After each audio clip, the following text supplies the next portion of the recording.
Hello,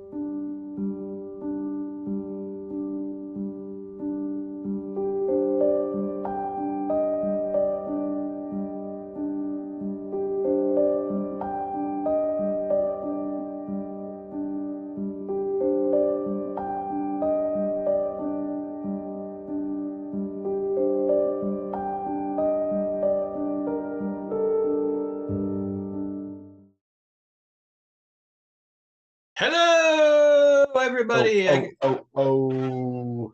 I just, for some reason, Driver Easy just popped up and is scanning my computer at this very moment. Okay, I'm not complaining about the record button this time.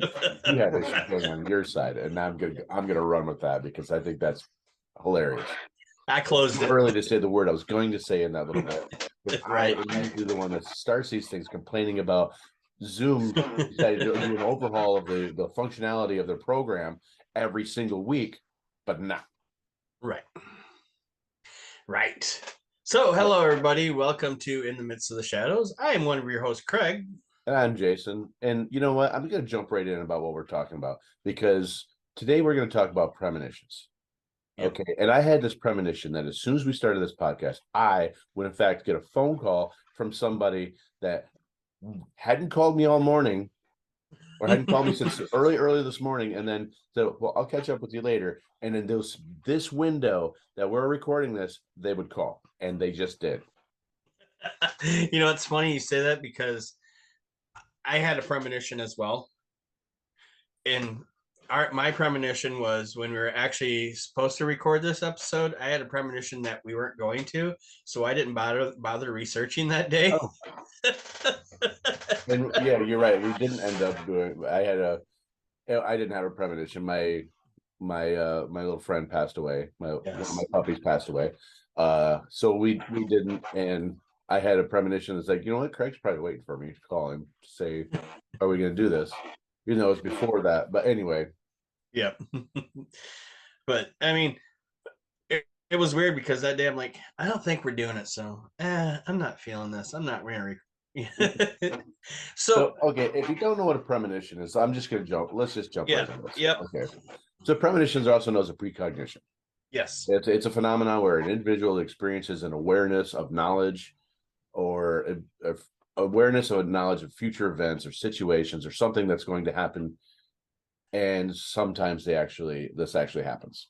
right. Premonitions can take various forms that have been reported throughout history and across different multiple cultures. There's so many cultures that actually have some form or version of this. um, Now, some believe that premonitions are subject to debate and skepticism of the scientific community, but you know what? If you think about it beforehand and it happens, there you go. It's interesting because I went. Let me see if I can find the podcast because you know before we were supposed to do it the first time, I listened to this podcast and I'm trying to figure how the podcast is called The Hidden Brain and it's hosted by Shankar Vedantam. Okay. So he had talked with this gentleman who had premonitions. Mm-hmm. When he was 15, he had two dreams. One of the dreams was when he got older, he was going to be on this boat up by Alaska. They were going to turn around this outcropping and go into this bay, and he'd see these mountains and stuff like that. Mm-hmm. His other dream was that he was going to die when he was 54. Okay. That's a bad one. Very specific, too. Yeah. So he is out on a trip with a friend in Alaska. They're on a boat. They see the outcropping of land that they're going to turn around and go into this bay, and he recognizes the outcropping. And before they get up close enough to turn into the bay, he describes what they're going to see to the other guy. Mm, They turn into the bay exactly how he saw it in his dream. damn. So right there, that makes you go, oh, shit, am I going to die when I'm 54 now? Right. So, um, Vinky, whatever his name is, talked to this guy for several years. Mm-hmm. And, um, he turned 53 and he's like, so how you feeling this year? He's like, well, I feel good. I'm obviously a little bit more cautious this year and leading into the next year. He's like, but I'm okay. And then his 54th birthday comes. He wakes up in the morning alive. Good start. Yeah. And he's he continues on through a couple months, and then before he had turned 54, the host, I can't remember his name already, Yeah. asked him, have you told your family about it? And he's like, well, we were watching a movie, and in the movie something like that, similar to that, happened, and they're watching Lost. Mm. And there was one of those where there was somebody had a precognition of something and and they told the other people, that, well, they had precognition they were going to die, and they told the other people. Right. And he asked his family at that time, would you want to know or would you not want to know? Mm. And they're like, we wouldn't want to know. So he didn't say a word about it. So then when he becomes 54, they were sitting down, they end up watching that episode again, and they had changed their mind. So he had wrote an email to the host and said, I think I'm going to tell them. I'm going to tell my wife. And the host says, okay, but could you do it sitting down with me and let me record it? Okay. And he's like, yeah, sure. So they do sit down, and he tells his wife, the story about the trip to Alaska. Mm-hmm. And then the dream he had about dying when he's 54. And she was shocked. She was like, well, obviously we don't want you to die. But here's the thing with precognitions and premonitions and shit like that.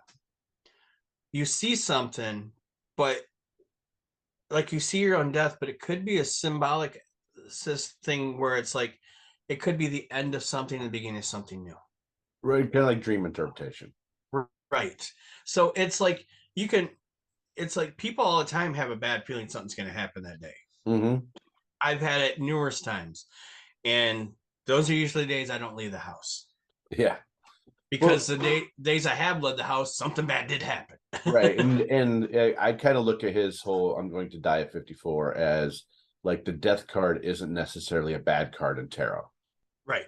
It can be the end of something, not necessarily your life.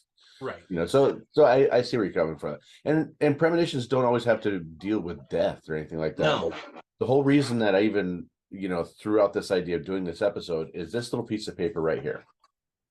I don't know if you can really read it. It's M49 MSU 0. Yep. I wrote this after having a few beers the night before the 2023 University of Michigan State University football game. I wrote that down and what was the score the next day? 49-0. So like, nice. That's pretty weird. Okay. Yep. I should have, maybe being a Michigan fan, I should have made it higher, but that's besides the point.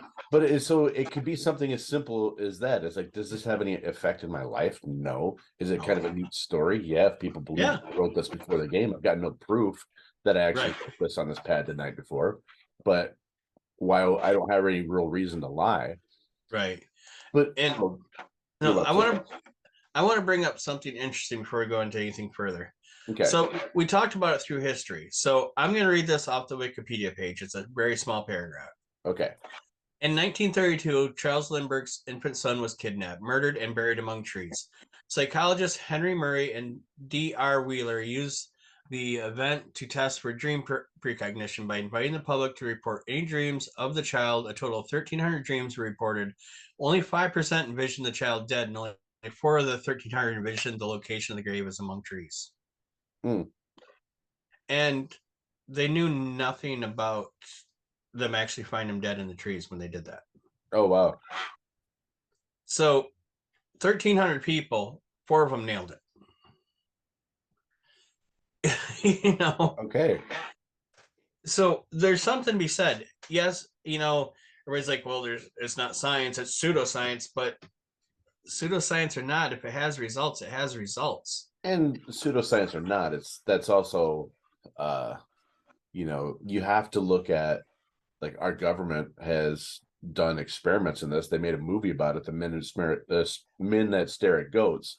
You Yep. know, there was this remote visioning or remote seeing, I think is what it's called, Yep. where where they're using this other part of your brain to be able to see things, to be able to see them before they happened, that type of stuff. So when they say It was there's no remote scientific viewing. merit to this, there's actually been scientific studies done about it. Yeah, it was called remote viewing because we actually Remote did viewing. Thank you. we did a podcast about it. Yeah. Apparently, my precognition did not remember that. Well, that's seen into the future, not the past. Yeah, I can read the past. Right. Okay, so when I was in high school, there was this, I don't know if people remember, there was or people our age would remember it. There was this Coca-Cola commercial about a young father and his young daughter, and uh, they had this special moment about sharing a bottle of Coke back when they were glass bottles.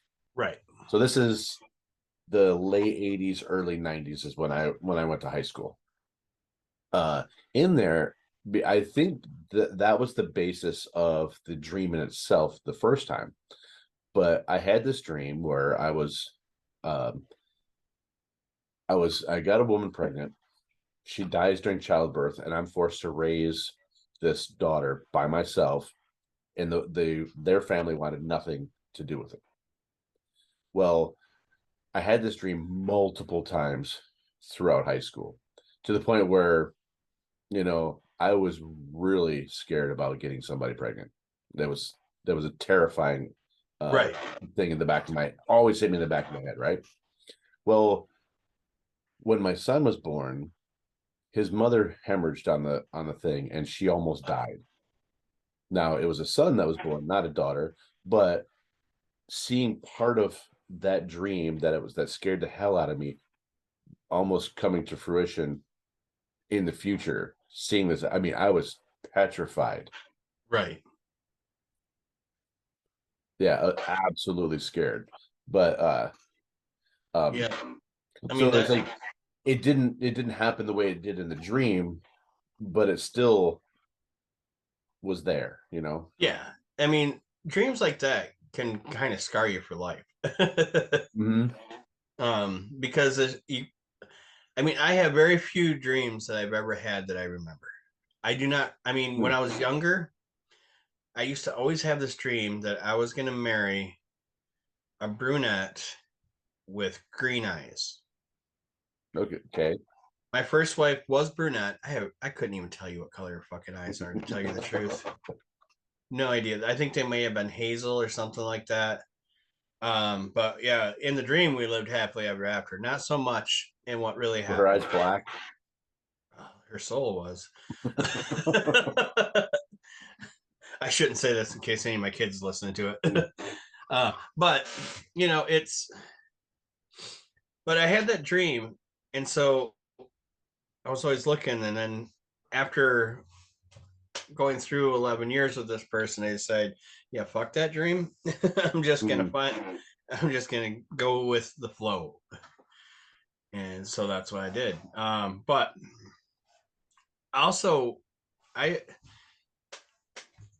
I don't know if I actually dreamt about it, but when certain people, like when my mom died, Mm-hmm. my dad came to my apartment to tell me. When he told me, I already knew. Mm. I don't know how. When our grandma died, granted, that could have been up to. I mean, our grandma went. Her intestines exploded, Mm-hmm. and I'm sitting there thinking, I'm like, if her intestine exploded, all that bacteria is throughout her entire body now. How are they going to clean all that up? What are they going to do? Is there coming back from this? And what's the quality of life going to be coming back Right. from this? And then 2 days later, she passed. Again, I already knew, but I can chalk that up to what I just said as well. Yeah. So that one I don't really, but they're like, as a kid, when celebrities would die, I'd already know about it ahead of time. Mm. It was weird, but and again, I'm not precog or anything like that. I don't have any special abilities. It's just, I think certain people are attuned to things certain ways. Mm-hmm. And I think when I was younger, I was attuned to death because when my brother died, I was shocked and devastated. I mean, I was devastated by my mother too, but I wasn't shocked. Mm. So, but yeah. So I mean, there's a lot to it. I mean, we just like we've only explored 10% of the ocean. We only know what 10% of our brain actually does. The brain is such an odd chemical, electrical, fleshy, watery device that it's bizarre. I mean, we know what parts of the brain are for. We it's yeah, it now obviously eventually will evolve into something even bigger than better than what we are now, but it's like the brain is just it's a marvelous, fantastic, anomaly in the universe. Yes, it truly is. I mean, everyone should have one and use it. I wish more people did use theirs. Yes. Yes. And then I wouldn't be throwing people out of the stores for saying stupid shit.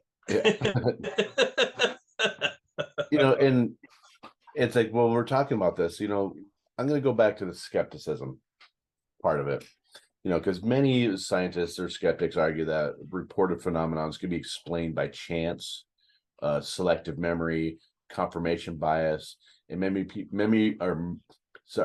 people remember instances when they had uh, premonitions. You know, it's almost like they don't have any. Like me with the football game. It's Yeah. like I wrote this down, but I have no proof that this was beforehand. So a Right. lot of people are like, oh yeah, I knew that. Right. They didn't write it down, they didn't say anything, so they had this vision of this event happening. And chances are, if you would have taken a picture of it when you did it with a timestamp and everything else, it probably would have turned out a different way. Yeah, and kind of like what you were saying, it's like some people just look at it as guidance. Right. Like you said, you don't leave the house with if you have a bad dream or a bad feeling about something. It's like you just don't go out. It's like absolutely. Uh, there's other people that think that precognition or premonitions could be the result of the brain's ability to process subtle environmental cues. Now, I like the environmental cues and subconscious information. Um, Animals are really good with this. Right. Birds, especially, they know when something's about to happen. They know when a tornado is going to happen, when thunderstorm is going to come. They know this stuff long before we do, and they hightail it. Yep. How many birds do you see out a rainstorm? Not many. Right. So it's like, is there a chance that we can actually, some of us are a little more in tune to that, and I think we're all in tune to it. I just think some people are aware of it, and let's go back to the Constantine movie where Rachel Weisz played the set of twins. They both had a gift of seeing, seeing things, Right. demons and ghosts and specters, whatever. But the one ignored the gift and lost it. Right. And I think that's why children notice all this stuff before, because they're not hardened or they don't desensitize themselves to certain aspects of their life. Right. I think we're all born with that ability. I just don't think that we're all We all learn how to embrace it, yeah. and we bury it. And I've noticed like certain times when in my life when I tried to bury stuff like that, my life gets worse. Hmm. Not that I am anything, but it's just when you see patterns and stuff like that, and when you ignore them, that's when you're treading down a dangerous path. Yeah. I mean, you should, if you see in all these patterns, you should look into these patterns and see what they mean. Mm-hmm. Like I recently got in contact with my daughter, and there's part of my head that's like going, am I going to get pulled in the middle of a war between her and her mother? Yeah, right. And but if I do, I do. I don't want to because it's just a headache I don't need. Mm-hmm. But I love my daughter and she's in my life again, so I want to keep her in my life. Yeah. So it's like it's one of those things like having those visions. I'm like, I don't want to manifest them, so I'm not. I'm just going to focus on the good. Right, and we've talked a lot about manifesting and manifestation, the secret, that type of stuff. Yep. The law of attraction. There's like we talked about before, like attracts like, Right. and premonitions can be the same thing. If you keep seeing this bad thing, it's like, okay, something is attracting this towards you. Now you need to do something to offset it. Right. Yes. I mean, like, if you have a dream that, and it's very specific, on this day at this night, you drive down this road, you're going to get in an accident. Don't drive down that road on that day and that night. Right. That's like the Treehouse of Horrors episode where Homer wakes up and he reads his horoscope and it says, today you're going to die. And Lisa said, well, that's oddly specific for a Right. horoscope. So, I mean, okay. So is there proof that people have premonitions? I want to name a few things that are actually they're written proof, or there's proof of something happening, or people documenting something happening before. Okay. So in 1898, there was a man named Morgan Robertson. He wrote a book called Futility. Now, Futility was a book about this unsinkable megaship that it was called the Titan. And Titan ends up colliding with an iceberg. And it's in an its maiden April voyage, and many people perish because there was not a number of lifeboats equal to the number of passengers on board. What happens 14 years later? The Titanic Titanic. sinks. Yep. His book came out 14 years beforehand, and it was almost to the letter because the Titanic went down April 15th, 1912. Right. So its maiden April voyage knocked down by an iceberg, not enough lifeboats, 1,500 people perished. Right. Well, I mean, you want to go that route. Let's also, what about George Orwell's 1984 or Animal Farm? Mm-hmm. I mean, because we're very close to living in that 1984 world. We are very close. We are definitely in a world where everything we do is on camera. Yep. Mm-hmm. Yep. So, But yeah. there's another one. Here's a guy named Barrett Naylor. Now, Barrett worked at the World Trade Center. In February 26, 1993, he was at work and just had a bad feeling. So he went home early. What happens later? Truck bomb goes off in the basement, killing 12 people, or 6 people died, and over 1,000 people are injured. He left. Right. So again, he had a bad feeling on September 11th, 2001. He had the exact same feeling, went home early, only to get home to watch the towers collapsing on television. Yeah. They get weirder.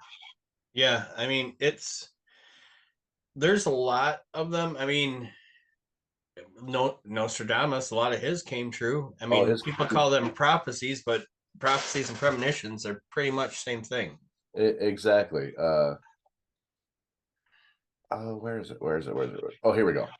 So a little girl named Errol May Mm-hmm. Errol May Jones, that's her name. Sorry. She had a dream, and she woke up. She told her mom about it, that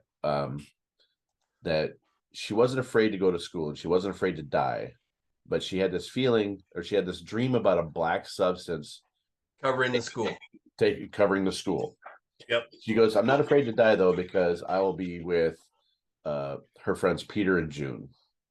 Mm. Well, later on, later on October 21st, 1966, a coal mine that had released 100,000 cubic meters of coal slurry on accident came down, took out part of the town, including the school. Mm-hmm. When they finally exhumed, or they got the Errol's body out, Errol was buried in a mass grave next to Peter and June. So it's like there's a lot of, I mean, Can you say they're coincidental? Yeah, but Right. some of these are just too spot on. Yeah, they really are. I mean, I saw that one in a video earlier today too, so I instantly knew what you're talking about. Yeah. I didn't remember the girl's name, but So it now the guy in the World Trade Center, that could have just been, that, but you still have to put that in as some kind of precognition, because right, how many other yeah, what I would like to know is how many other days did he have a feeling that he just should go home? right, I mean, right, we don't know. I don't know Barrett. I'm not trying to discredit his thing, but a skeptic would say, well, would have Barrett missed like, oh, 2 days, 2 days a month because he had a feeling and just happened to be coincidentally these 2 days were in and right, amongst the 500 he took over the over that 10-year period. right. Yeah, I mean, yeah, there's definitely more information that we need, Mm-hmm. but we're not given. Yeah. I mean, the little girl one, I mean, because it didn't happen the same day she had the dream. It happened a little while afterwards. Yes. Um, but I mean, how many times have people gone to like a artist or something like somebody's bugging me and then they draw something and yeah, and then show it to them even without any description, like, yeah, that's it. Mm-hmm. You know, um, granted that could be like a telepathy thing or something like that. We don't know what the mind's capable of. Right. I mean, we know that it's capable of denying reality and creating false narratives Mm-hmm. because we see that every day. Yeah. But when it comes to stuff like this, like ESP, like telekinesis, all this stuff, we have no idea. Mm-hmm. I mean, Yeah, I have one more that I want to put out there that I want to get your take on. okay, In the 1950s, so there was a British music producer by the name of Joe Meek. okay, He was responsible for musical innovations such as sampling or overdubbing. yep, So he has a long history. He has a history in the music industry. right, But he also was into things like the strange, the not really occultist, but he loved playing with Ouija boards and he loved tarot.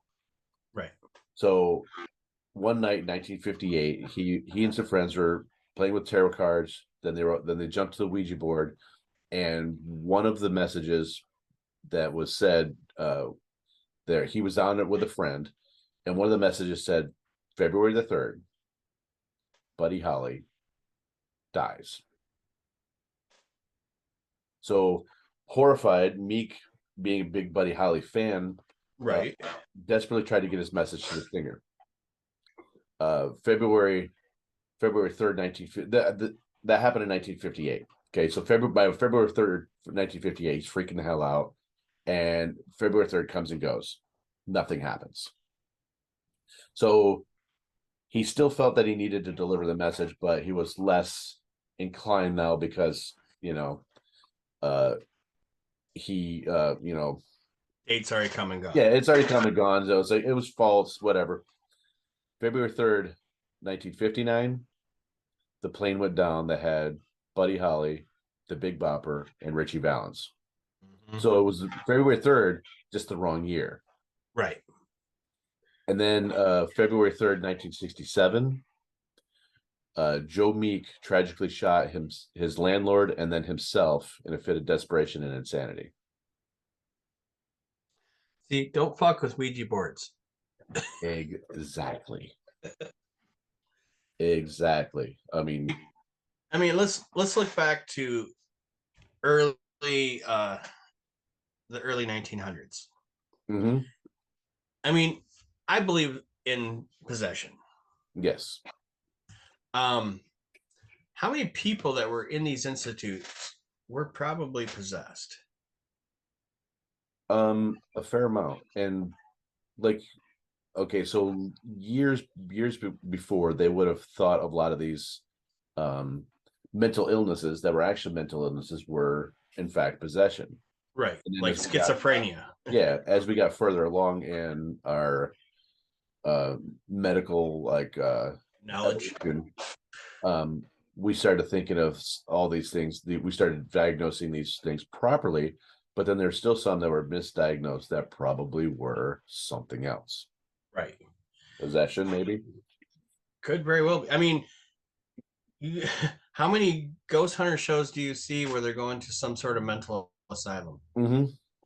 that's been closed down? Yes, Granted, the people that work there did atrocious things to the inmates, absolutely. but I mean, possession can jump from person to person to person. It could have jumped to the workers. It could have jumped to anybody. Oh, I'm not saying, absolutely. and I'm not saying that everybody in an institution, a mental institution, is possessed. I'm not saying that at all. It's probably No, a very small percentage but because, the right, possibility is there. yeah. So I mean, like, what was it? I watched The Pope's Exorcist with what's it? Cameron Crowe, is that his name? Russell. Russell Crowe. Yeah, really good movie. Yeah. But again, there was somebody in an insane asylum who was possessed. Mm, in one of his past cases in that movie, because he had to go up against blah blah blah the board, yeah. but I mean, and I don't even know. I mean, people claim they still do exorcisms. I don't know if they do. I mean, I've never seen any document. Maybe that's a podcast we should do sometime. I think we tried it once, Mm-hmm.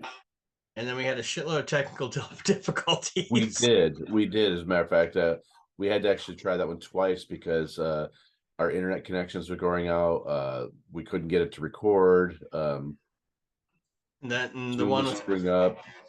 It was same kept when we freezing. yeah, same when we did one on Ed and Lorraine Warren. Yes. Yeah, exactly. I mean, those were two really messed up issues or Yeah. episodes because of technical difficulty that was just a little too coincidental because of the Right. subject. But if perchance we're doing a podcast about music or pop culture or anything like that, we have no issues at all. We're not having an issue today. No. So So it's just weird, but maybe someday, maybe yeah, it'll be an in-person one that we can just record. yeah, exactly. We do have to make another trip out there sometime. I was just thinking about that earlier today. It's like, yeah, you do. There's a lot more things we need to see. Yeah, I am planning a trip to North Carolina the day after Christmas. Awesome. Yeah, I'm gonna go down and see my daughter. My dad's trying to hitch a ride along with us, and I'm gonna say no. This is my time. You're gonna be in Tennessee for the winter. You can drive over there. Right. This is gonna be my time. I'm gonna be selfish for once. I don't blame you. But yeah, so I mean, we all have instincts, Mm-hmm. and instincts are a big part of precognition. Yeah. You know, and like I 9 times out of 10 will trust my instincts upon meeting somebody the first time I meet them. Mm-hmm. And that's a great example of like first impressions are usually correct. Yes. Yep. I mean, and sometimes your first impression of somebody happens before you even meet them. Mm-hmm. Because um we were supposed to meet this person's boyfriend like 4 different times, and they always came up with an excuse not to show up. Then they finally show up, and at this point I'm like, I don't know you. Right. So I mean, that to me, that's a red flag to me. But there's certain things in life that you sit there and go, that's just weird. I had this feeling, and I decided, because normally, and this has happened to me before, that normally, like when I'm driving, I definitely trust my instincts. Mm-hmm. Oh, definitely. If my instincts tell me, hey, take the back roads this time, I will. And Mm-hmm. there's been times I took the back road, and it could just be a coincidence, but on the road I normally take, there was an accident. Well, there you go. That could have been us. Like when we're going on a trip and we make a wrong turn, it's like must have been a reason for it. Mm-hmm. I don't get upset about it. I'm like, we probably avoided something. So we just got a good story. Yep. So granted, when we went down to get our cousin's kids in Ohio, man, that don't ever drive back roads of Ohio in the middle of the night. Let me tell you that. Mm-hmm. Because at one point I was like, if somebody comes out with a chainsaw, we're done. I'm over it. Because there There was you some go. freaky areas we drove through. There's some freaky areas in a lot of those places. Yeah. But There's going back to freaky. your first impression thing, it's like there's something my dad said one time that has always stuck with me. It's like you never get a first chance or you never get a second chance to make a first impression. Everybody knows Right. that. Yep. My dad says you never get a first chance to make a second impression. So Yeah. like your first impression's done. You're not going to change my mind. Right. And that's my dad is that's how he is, you know. Yeah. He Well, doesn't and really like you the first time, and he's not. It takes him. I don't know if he's ever really warmed up to anybody. right. Well, and like what my youngest son, I had to take him to a job interview and he was nervous about it. And it was like a 15-minute drive there. So on the way, I said, hey, remember all those plays you did? Mhm. He's like, yeah. I said, you had to take on a role in those plays, correct? He's like, yeah, you got to do it in a working world too. So on the way there, pick a character that is confident, that is knowledgeable, that, has, this air about them. Portray that when you go into the interview. Hmm. And so he did and got the job. Nice. So I'm like, because I mean, we put on, even if we don't realize we do, we all put on a different act when we go to work, a different act when we go to school, a different act when we go out in the public, Mhm. a different act when we're at home. Well, when we're at home, we're not doing an act. This is just who we are. Right. Well, What's that? I said, hopefully you're not putting on an act anyway. It might be. You might, but if home is a safe place, then you're not. True. yeah. Well, a friend of mine that I used to improv with, he used to do that. He sold phones for AT&T for a while, and he used to do that. He used to use his knowledge that he learned doing improv, and he treated every single customer as a different scene. He would fit the character that they needed at that point to get to the point to get them to, become, to make it a positive sale for himself. And he was one of the top reps in the Pacific Northwest. I did the same thing when I was working in marketing at Sam's Club. I'd get people signed up by going, so how much do you spend on toilet paper? Like, oh, a lot, but I'm like, well, you go to Sam's Club, 48 rolls, $20. They're like, seriously? I'm like, yeah, that's what membership like that can do for you. And I would sell memberships. I would find out what people were interested in. We have this here at this price. It's a quality item because the difference between Sam's Club and Walmart, Sam's Club doesn't have all the cheap shit that Walmart does. That's just going to fall apart. Right. But you got to buy a membership to buy them. But I'd much rather have a Costco membership than support the Walton family. We don't actually have Sam's Clubs around here. No. We have Costco's on every corner, but we have. Right. I'd rather have Costco. They actually treat their employees good. Yeah. They're unionized. Oh, and they're unionized. Mm-hmm. Yeah, Walmart will shut down before they let a union in. Exactly. But yeah, I mean, we've strayed a little bit off the path, but I mean, it's just this is how these things can actually impact your everyday life. Yeah. You have a dream about something that says, oh, when you're at work tomorrow, this is going to happen, this can happen, this can happen. Maybe call in sick the next day. Yeah. Exactly. I think I would. I'd be like, oh. Just all about trust. Yep.